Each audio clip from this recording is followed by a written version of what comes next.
Labour's inheritance tax raid has ignited a firestorm across Britain, literally. Over 4,000 farmers lit beacons of hope on New Year's Eve, a defiant act of rebellion against what they call the most devastating policy ever to hit their livelihoods.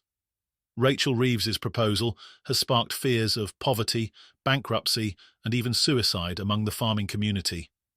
And now, Sarah Louise Robertson has delivered a scathing takedown on GB News, warning of the catastrophic consequences for Britain's food security and rural life.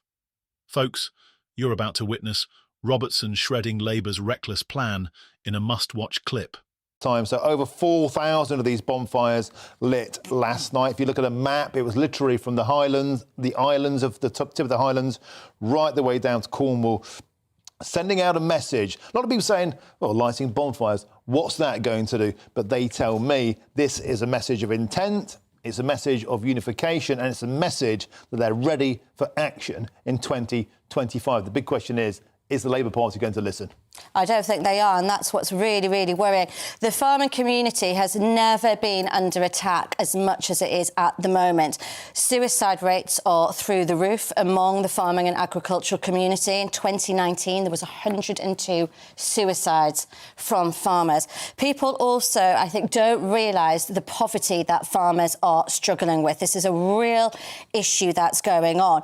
Did you know that the average livestock farm, the salary that they draw from that is between £9,000 and £22,000 a year. Most farms on average are in £200,000 in debt. For Rachel Reeves to come along and push this awful, awful tax on farmers, which is going to drive more of them into poverty, drive more of them into suicide, affect their mental health more. We're going to lose more farms. This is then going to impact on our country in terms of agriculture, sustainability, our food production, everything. It is the most crippling, craziest tax that is going to hit farmers and the agricultural community so hard. And it's only expected to raise £115 million a year. That's nothing, Martin, in the grand scheme of things. The fire in Britain's fields is more than a visual protest. It's a metaphor for the rage, fear and desperation sweeping through the farming community. Labour's inheritance tax proposal has been slammed by critics as a war on farmers, targeting the very backbone of rural Britain. For the 4,000 farmers who lit the night skies with flames on New Year's Eve, this is a fight for survival. Farmer Martin Williams, who spearheaded the protest, described the event as a message to Labour. These beacons are not just flames. They represent the burning hope and determination of farmers across Britain. We will not be silenced or ignored. Williams, a staunch advocate for farmers' rights, has been at the forefront of this rebellion, previously organising the London Farming Rally, where thousands descended on the capital to demand change. For many farmers, this tax raid feels like the last straw. Already facing immense challenges, from low wages to crippling debts, the proposed changes would deal a devastating blow.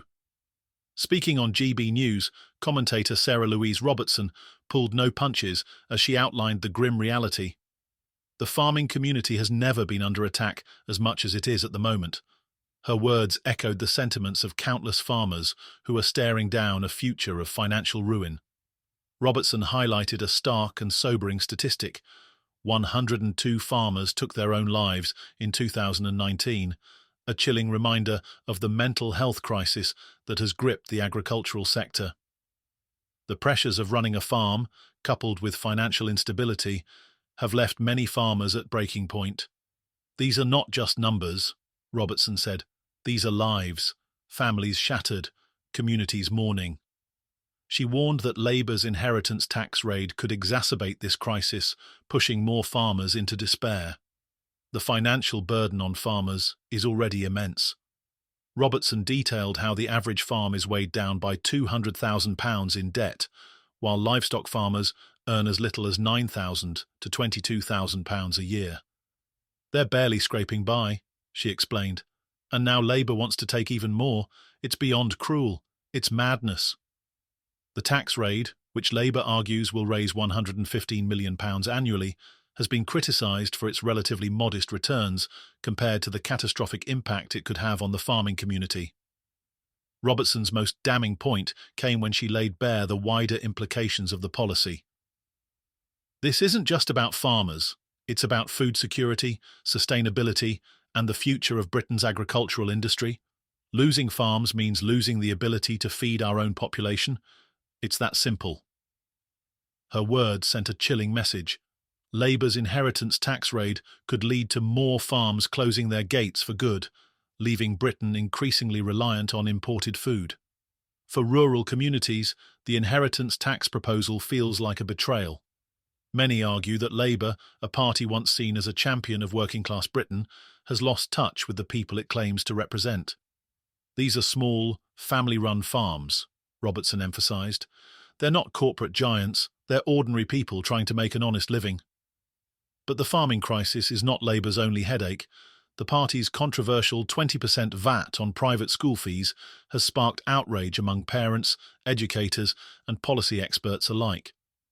Critics argue that the tax disproportionately impacts middle-class families and could lead to the closure of smaller schools, particularly those serving children with special needs. Private school head teacher Christine Cunniff revealed that her institution, LVS Ascot, had already seen an 8% drop in enrolment since the policy was announced. Parents are being taxed on money they've already paid tax on, Cunniff said. This isn't fair. It's punitive. The backlash against Labour's education policy has further eroded trust in the government. Parents, educators, and even some Labour supporters have accused the party of rushing the policy without fully considering its consequences. Julie Robinson, CEO of the Independent Schools Council, warned that the VAT policy could undermine both private and state education systems, creating a ripple effect that harms students across the board.